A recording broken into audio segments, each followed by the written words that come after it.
Hello students, बेटा आप बात करते हैं नए टॉपिक की। और जो नया टॉपिक है हमारे पास वो है अतिचालकता। तो बेटा सबसे पहले हम ये जानेंगे कि अतिचालकता क्या चीज़ होती है, जिसे इंग्लिश में सुपर कंडक्टिविटी बोलते हैं। तो देखिए बेटा, अतिचालकता एक बहुत ही अच्छी खोज है और ये हमारे लिए मतलब बहुत बड़ी बात है कि अगर इसकी खोज हो जाए या ये प्रैक्टिकली हमारे दैनिक जीवन में हमें मिल जाए तो हमारे लिए बहुत बड़ी कामयाबी की बात होगी। तो बेटा सबसे पहले हम जानेंगे कि अतिचालकता क्या होती है, इसकी खोज किसने की और ये किन किन पदार्थों में पाई जाती है और क्या इसकी कंडीशनें होती हैं। देखिए बेटा, अतिचालकता क्या होती है कि जब हमारे पास कोई पदार्थ होता है, कोई भी पदार्थ होता है और उसको हम ठंडा करते जाएं, मतलब किसी पदार्थ के तापमान में कमी की जाती है तो आप जानते हैं उसके प्रतिरोध में भी क्या होती है, कमी होती है। और कमी प्रतिरोध कम होते होते जीरो हो जाता है। और जब किसी चालक पदार्थ का जो प्रतिरोध है वो जीरो हो जाता है तो उसे अतिचालकता कहते हैं। क्लियर बेटा? दोबारा रिपीट कर रहा हूँ बेटा। तो परिभाषा क्या होती है कि वह घटना जिसमें क्रांतिक ताप से अधिक ठंडा करने पर, वह घटना जिसमें किसी पदार्थ को क्रांतिक ताप से कम ठंडा करने पर वह प्रतिरोध के सभी चिन्हों को खो देता है, उससे इस घटना को क्या कहते हैं बेटा? अतिचालकता कहते हैं। ठीक है ना? जब किसी पदार्थ को क्रांतिक ताप से कम ठंडा किया जाता है तो जो पदार्थ होता है वो प्रतिरोध के सभी चिन्हों को खो देता है, अर्थात उसका प्रतिरोध जो होता है वो शून्य हो जाता है। इस घटना को अतिचालकता कहते हैं। क्लियर? दूसरी बात कि जो पदार्थ इस घटना को व्यक्त करते हैं उन्हें अतिचालक पदार्थ कहते हैं। जो पदार्थ इस घटना को व्यक्त करते हैं उन्हें हम क्या कहते हैं बेटा? अतिचालक पदार्थ कहते हैं। क्लियर है? क्या कहते हैं? अतिचालक पदार्थ कहते हैं। अब बात करते हैं क्रांतिक ताप। क्रांतिक ताप क्या होता है कि वह ताप जिस पर यह घटना होती है उसे हम क्या कहते हैं? क्रांतिक ताप कहते हैं। आइए देखते हैं बेटा डेफिनेशन से।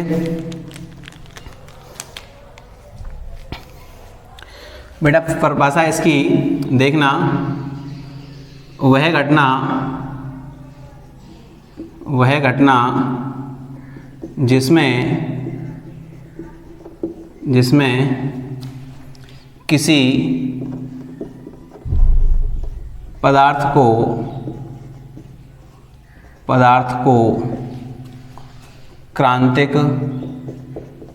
क्रांतिक ताप से कम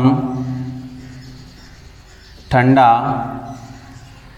किया जाता है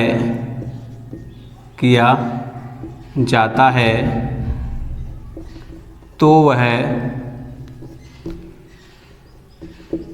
वह प्रतिरोध के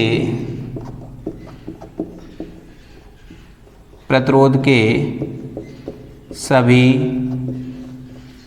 चिन्हों को खो देता है, अर्थात उसका प्रतिरोध शून्य हो जाता है। क्लियर बेटा? अतिचालकता कहलाती है। अतिचालकता कहलाती है। क्लियर बेटा? जब हम किसी पदार्थ को क्रांतिक ताप से कम ठंडा करते हैं या किया जाता है तो वह प्रतिरोध के सभी चिन्हों को खो देता है, अर्थात उसका प्रतिरोध शून्य हो जाता है। तो ये घटना क्या कहलाती है बेटा? अतिचालकता कहलाती है। अब बेसिक सी बात है, आपको सोच के देखो कि अगर कोई पदार्थ है तो उसका कुछ ना कुछ क्या होगा? प्रतिरोध होगा। क्या होगा? प्रतिरोध होगा। तो ये घटना संभव ही नहीं हो सकती है। लेकिन वैज्ञानिकों ने कुछ ऐसे प्रैक्टिकल किए, एक्सपेरिमेंट किए जिनमें लगभग शून्य पाया गया उनके प्रतिरोध को। ठीक है ना? तो मेरी डेफिनेशन हो गई। बात करते हैं नेक्स्ट पॉइंट की कि अतिचालक पदार्थ क्या कहलाते हैं। कि अतिचालकता की घटना जिन पदार्थों में होती है उसे हम लोग क्या कहते हैं? अतिचालक पदार्थ कहते हैं। क्या कहते हैं बेटा उसको? अतिचालक पदार्थ कहते हैं। तो लिखेंगे वे पदार्थ जो अतिचालकता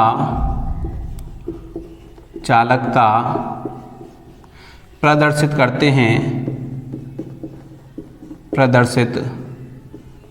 हैं उन्हें अतिचालक पदार्थ कहते हैं। क्लियर है बेटा? क्या कहते हैं उनको? अतिचालक पदार्थ। या आप कह सकते हैं कि वे पदार्थ जो अतिचालकता को व्यक्त करते हैं उन्हें हम क्या कहते हैं? अतिचालक पदार्थ कहते हैं। या जिन पदार्थों में अतिचालकता की घटना होती है उन्हें हम क्या कहते हैं? अतिचालक पदार्थ कहते हैं। क्लियर? अब बात करेंगे बेटा ताप की।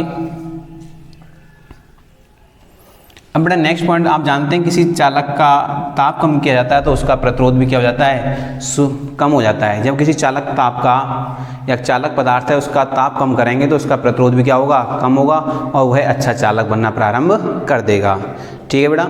नेक्स्ट है क्रांतिक ताप के जिस ताप पर ये घटनाएं होती हैं उन्हें हम क्या कहते हैं? क्रांतिक ताप कहते हैं। तो लिखेंगे बेटा, जब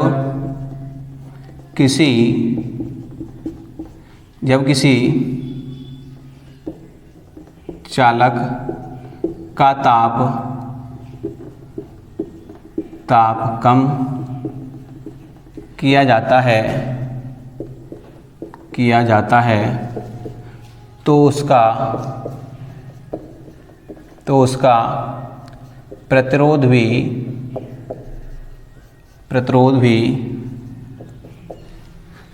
कम होता चला जाता है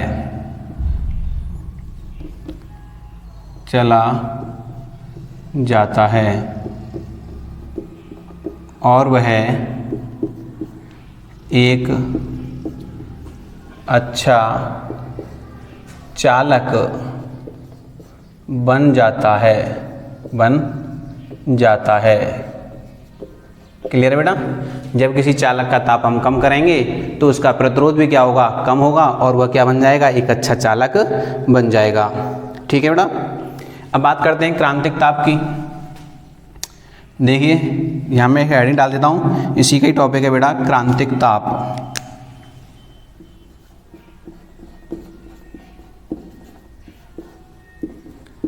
क्रिटिकल टेम्परेचर।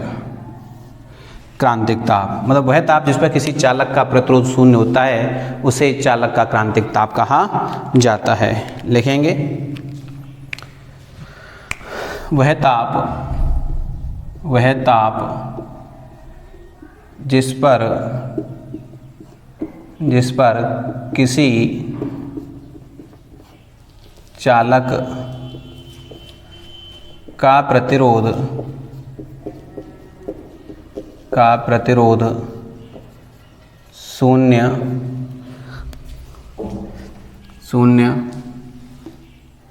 होता है या फिर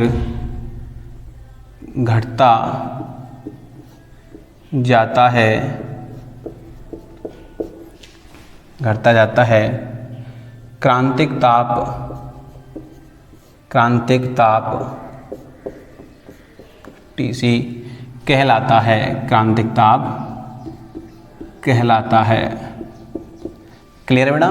वह ताप जिस पर किसी चालक का प्रतिरोध शून्य होता है या फिर ताप जो प्रतिरोध है वो कम होता जाता है, घटता जाता है, उसे हम लोग क्या कहते हैं? क्रांतिक ताप TC कहते हैं। क्लियर है बेटा? अब जैसे देखिए एग्जाम्पल के तौर पे समझें इसको हम लोग बेटा। देखिए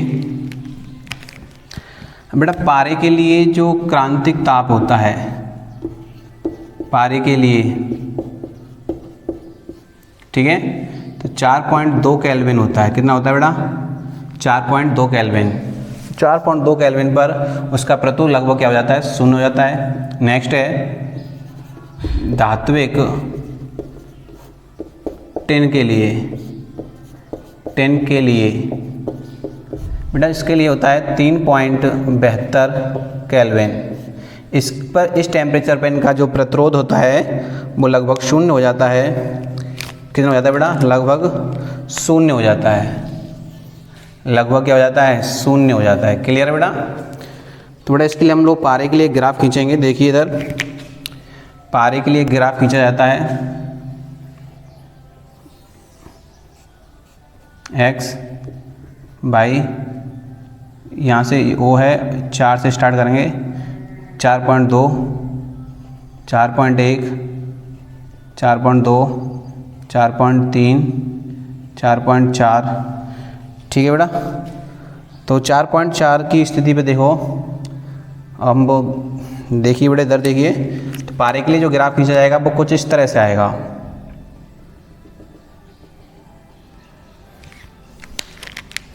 देखिए बेटा इस तरह से कुछ ग्राफ निकल करके, इस तरह से बेटा ये ग्राफ निकल करके आएगा।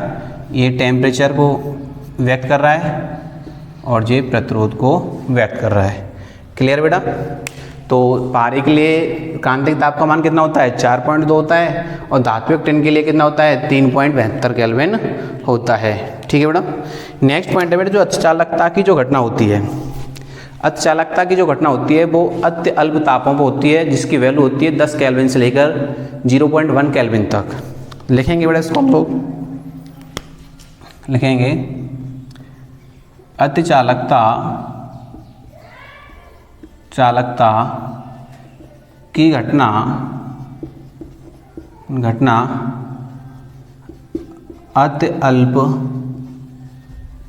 अति अल्प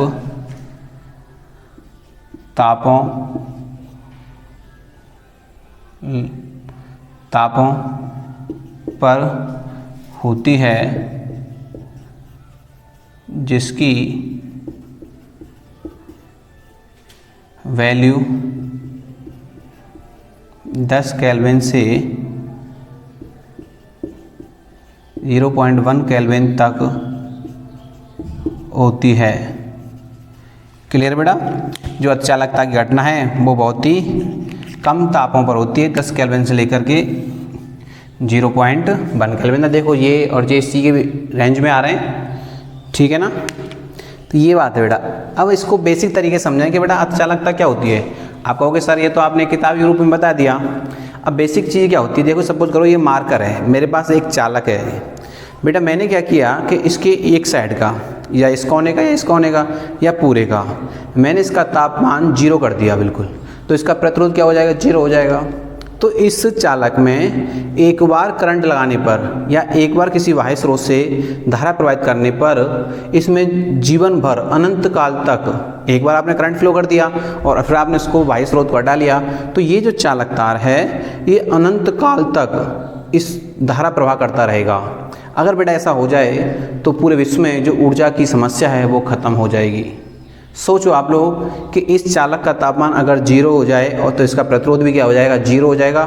तो ये चालक अनंत काल तक विद्युत धारा का प्रवाह करता रहेगा, चाहे इससे आप लोग जो बाह्य स्रोत है उसको हटा लें। बेटा अगर ऐसा होता है तो क्या होगा, संपूर्ण विश्व में जो ऊर्जा की समस्या है, बिजली की समस्या है, वो खत्म हो जाएगी। ठीक है बेटा। अतिचालकता की खोज बेटा जो नीदरलैंड का एक वैज्ञानिक था उसने 1911 में खोजा, जिसका नाम था कैमरलिंग्स ऑन्स। कैमरलिंग्स ऑन्स लिखेंगे बेटा यहाँ पर। देखिए इधर अतिचालकता की खोज 1911 में नीदरलैंड के वैज्ञानिक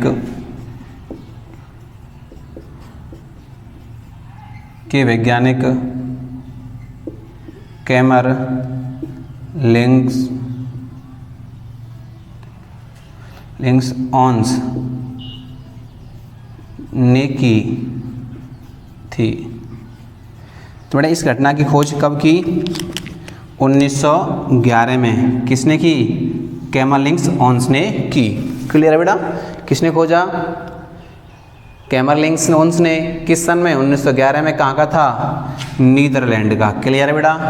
पारे के लिए कितना क्रांतिक ताप कितना होता है, 4.2। धात्विक टिन के लिए 3.72 केल्विन। जिस ताप पर ये घटना होती है उसको हम क्या कहते हैं? क्रांतिक ताप कहते हैं। क्लियर बेटा? तो ये चीज़ हो गई।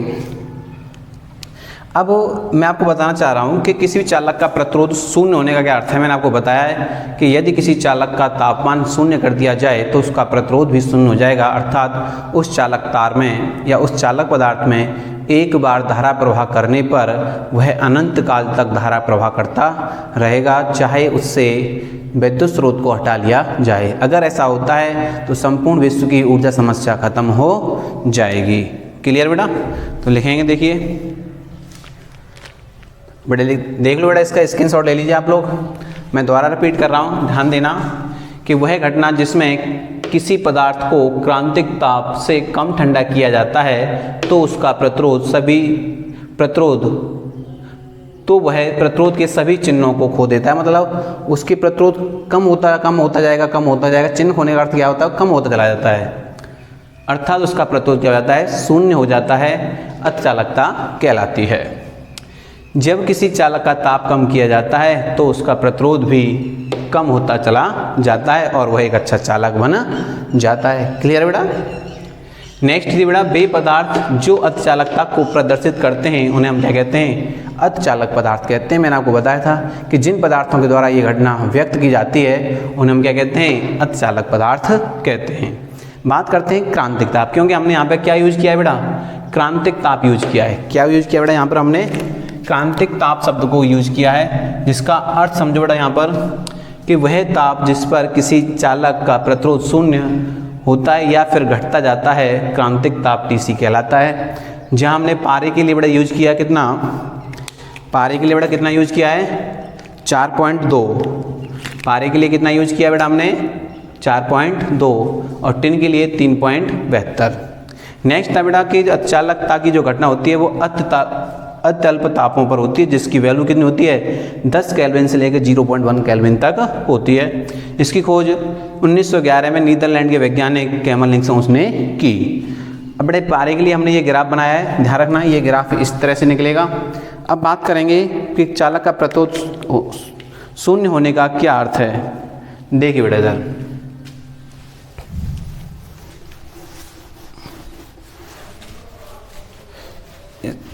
साथ ही साथ बेटा इसके स्क्रीनशॉट ले लिया करो या वीडियो को रोक लिया करो और नोट सुनाते चलो साथ ही साथ।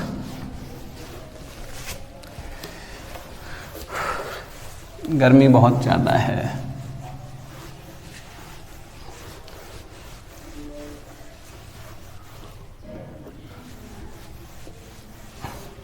अब देखो बेटा आगे नेक्स्ट पॉइंट है बेटा हमारे पास, किसी चालक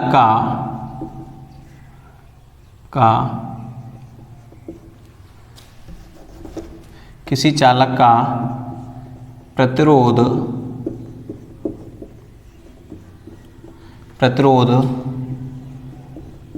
शून्य होने का अर्थ है कि यदि उस चालक में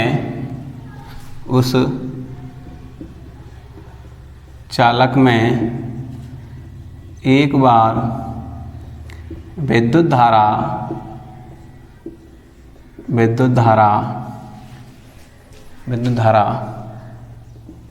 प्रवाहित की जाए तो वह चालक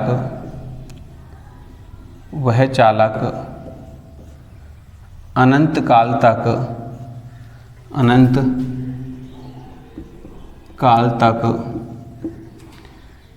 धारा का प्रवाह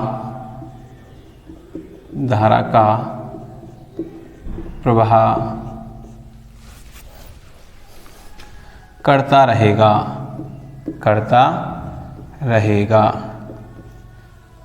चाहे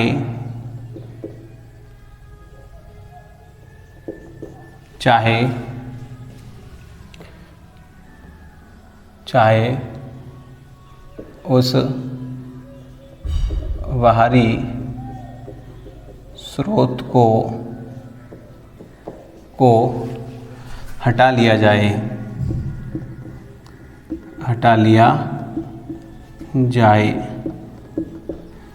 ठीक है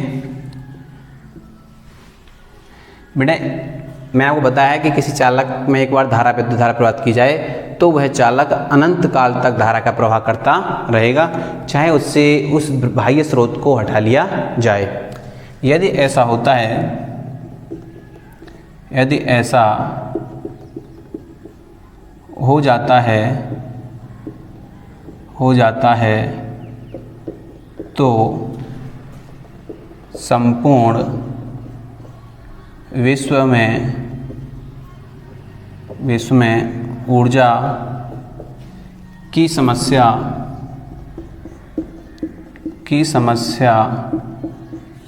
हल हो जाएगी।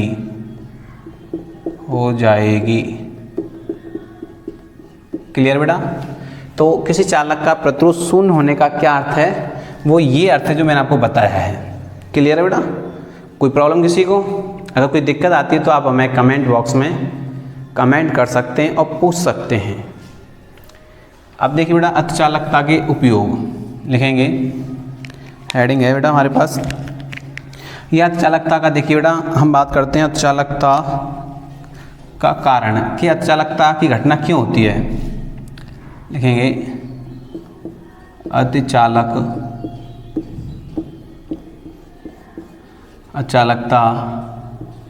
का कारण। बेटा अर्धचालकता का कारण क्या होता है, ध्यान देना।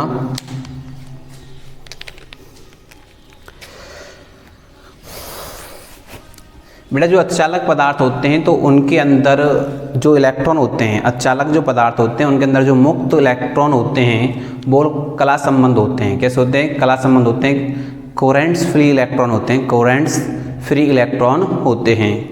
क्योंकि कोई भी चालक पदार्थ होता है तो उसके अंदर जो धनायन होते हैं वो धातु के मुक्त इलेक्ट्रॉनों को क्या करते हैं? विक्षेपित करते हैं। लेकिन अर्धचालक पदार्थ में जो धनायन होते हैं वो चालक के कला संबद्ध जो इलेक्ट्रॉन होते हैं उनको विक्षेपित करने में असमर्थ होते हैं, जिससे क्या होता है? अर्धचालकता की घटना संभव हो पाती है। क्लियर बेटा। मैं दोबारा रिपीट कर रहा हूँ कि किसी भी अर्धचालक पदार्थ के अंदर कला संबद्ध मुक्त इलेक्ट्रॉन पाए जाते हैं। दूसरी बात कि कोई भी चालक पदार्थ होता है तो उसके चालक पदार्थ के अंदर जो धनायन होते हैं वो चालक के मुक्त इलेक्ट्रॉनों को क्या करते हैं? विक्षेपित करते हैं। लेकिन जो अर्धचालक पदार्थ होता है उसके अंदर कैसे इलेक्ट्रॉन पाए जा रहे हैं? कला संबद्ध इलेक्ट्रॉन पाए जा रहे हैं। तो उस अर्धचालक पदार्थ के जो धनायन होते हैं वो अर्धचालक पदार्थ के कला संबद्ध मुक्त इलेक्ट्रॉनों को विक्षेपित करने में असमर्थ होते हैं, जिससे क्या होता है? अर्धचालकता की घटना होती है। बेटा इसमें एक इफेक्ट होता है। इफेक्ट क्या आता है? उसे हम बोलते हैं माइसनर प्रभाव। क्या कहते हैं? माइसनर प्रभाव। काफ़ी बार बोर्ड में पूछा गया है 1 नंबर में कि माइसनर प्रभाव क्या होता है। माइसनर प्रभाव क्या होता है बेटा कि अर्धचालकता की अवस्था के समय जब कोई पदार्थ अर्धचालकता को व्यक्त करता है तो उसके भीतर जो चुंबकीय क्षेत्र होता है, जो मैग्नेटिक फील्ड होता है या जो मैग्नेटिक फील्ड की इंटेंसिटी होती है वो 0 हो जाती है, और इसी इफेक्ट को हम क्या कहते हैं? माइसनर इफेक्ट कहते हैं। क्लियर बेटा। तो यहाँ लिखेंगे बेटा सबसे पहले अर्धचालकता का कारण लिखेंगे।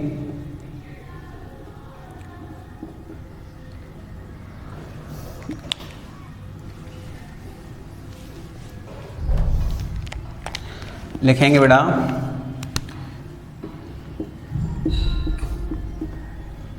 किसी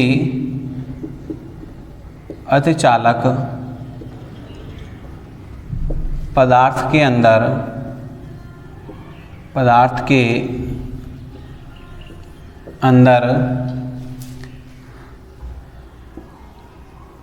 कला संबद्ध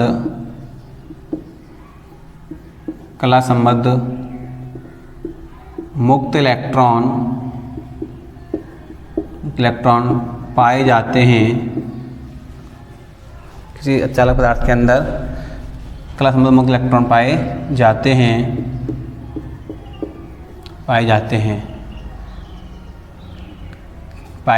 हैं जबकि जबकि धातु के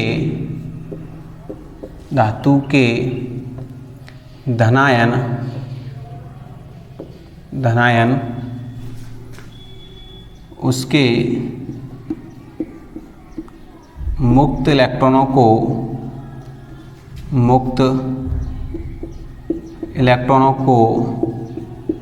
विक्षेपित कर देते हैं, लेकिन अतिचालक पदार्थ के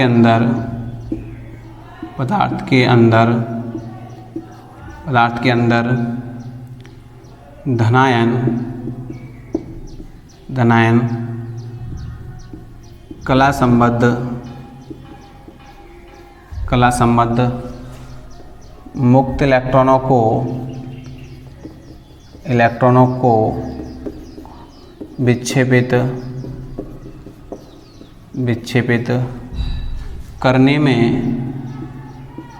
करने में असमर्थ होते हैं।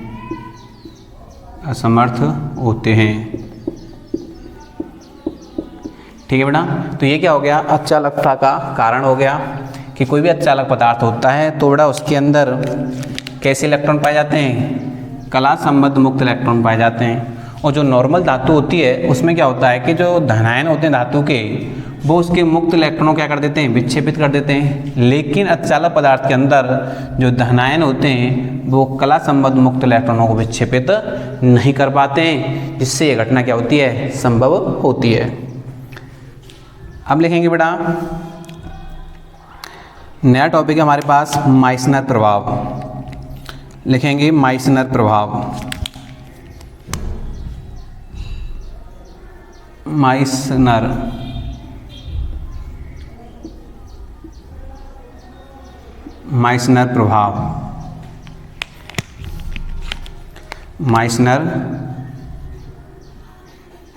प्रभाव। माइसनर प्रभाव क्या होता है, मैं आपको बताया, अतिचालकता की अवस्था के समय पदार्थ के भीतर चुंबकीय क्षेत्र का मान शून्य हो जाता है। इस प्रभाव को हम लोग क्या कहते हैं, माइसनर प्रभाव कहते हैं। लिखेंगे बेटा, लिखेंगे अतिचालकता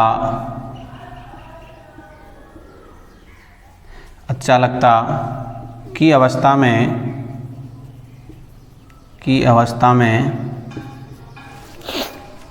पदार्थ के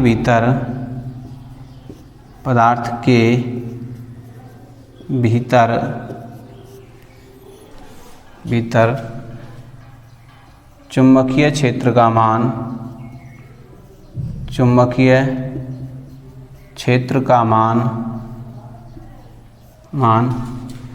शून्य हो जाता है। इसी प्रभाव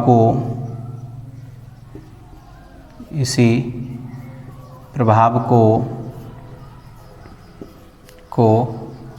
माइसनर प्रभाव कहते हैं। माइसनर प्रभाव कहते हैं।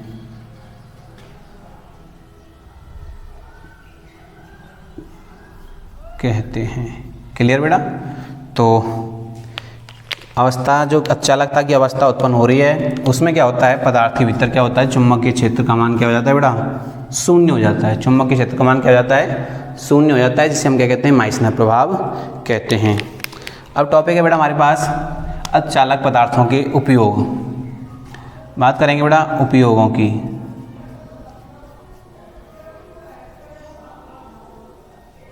उपयोग बेटा, पहला उपयोग है जो अतिचालक पदार्थ होते हैं उनका उपयोग कहाँ पर किया जाता है, जो बेटा उच्च चुंबकीय क्षेत्र की चुंबक बनाने में, उच्च चुंबकीय क्षेत्र पैदा करने में, सुपर कंप्यूटरों में, विद्युत ऊर्जा संचय में, विद्युत ऊर्जा संचरण में इनका उपयोग किया जाता है। ठीक है बेटा, लिखेंगे सुपर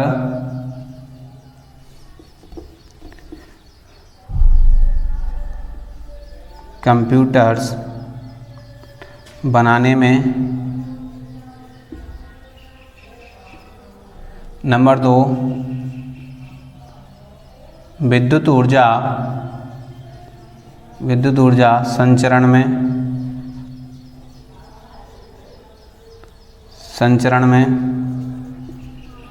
ठीक है बेटा।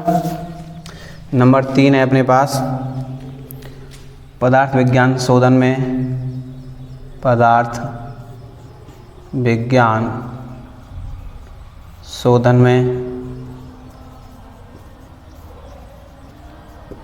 नंबर 4 है बेटा अपने पास उच्च चुंबकीय क्षेत्र की चुंबक बनाने में। उच्च चुंबकीय क्षेत्र की चुंबक बनाने में। ठीक है बेटा। तो ये हमारे पास क्या हो गया, अर्धचालकता हो गई बेटा कंप्लीट टोटल। मैंने आपको बिल्कुल बेसिक तरीके से समझाया है, एक एक पॉइंट मैंने आपका क्लियर किया है। उम्मीद है कि अर्धचालकता में के टॉपिक में आपके अंदर कोई डाउट नहीं रहे। ठीक है बेटा। अर्धचालकता को लेकर आपके अंदर कोई डाउट नहीं रहना चाहिए, क्योंकि मैंने आपको बिल्कुल बेसिक तरीके से समझाया है। तो आप एक इसका स्क्रीनशॉट ले लीजिए बेटा। मैंने यही बताया है कि चालक का प्रतिरोध शून्य होने का क्या अर्थ होता है। मैंने आपको बताया कि यदि उस चालक में एक बार विद्युत धारा प्रवाहित की जाए तो वो जो चालक होता है वो अनंत काल तक विद्युत धारा प्रवाहित करता रहेगा, चाहे जो स्रोत आपने लगाया है बाह्य स्रोत उसको हटा ले चाहे। ठीक है बेटा। तो अगर ऐसा होता है तो संपूर्ण विश्व में ऊर्जा की समस्या हल हो जाएगी। अर्धचालकता का कारण क्या है कि किसी अर्धचालक पदार्थ के अंदर कला संबद्ध मुक्त इलेक्ट्रॉन पाए जाते हैं, जबकि धातु के धनायन उसके मुक्त इलेक्ट्रॉनों को विक्षेपित करते हैं, लेकिन अर्धचालक पदार्थ के अंदर धनायन कला संबद्ध मुक्त इलेक्ट्रॉनों को विक्षेपित नहीं कर पाते हैं, तो इसलिए की घटना संभव हो पाती है। इसके अंदर बड़ा एक इफेक्ट आता है जिसे हम बोलते हैं माइसनर इफेक्ट। माइसनर इफेक्ट क्या होता है कि जब अर्धचालकता की अवस्था व्यक्त की जाती है तो पदार्थ के भीतर जो चुंबकीय क्षेत्र होता है वो शून्य हो जाता है, जिसे हम क्या कहते हैं, माइसनर इफेक्ट कहते हैं। इसका उपयोग बेटा अर्धचालकता का उपयोग कहाँ किया जाता है, सुपर कंप्यूटर बनाने में। नेक्स्ट है विद्युत ऊर्जा संचरण में, पदार्थ शोधन विज्ञान में या पदार्थ विज्ञान के शोधन में, और उच्च चुंबकीय क्षेत्र के चुंबक बनाने में, जिन्हें अर्धचालक चुंबक कहते हैं। Thank you for watching video.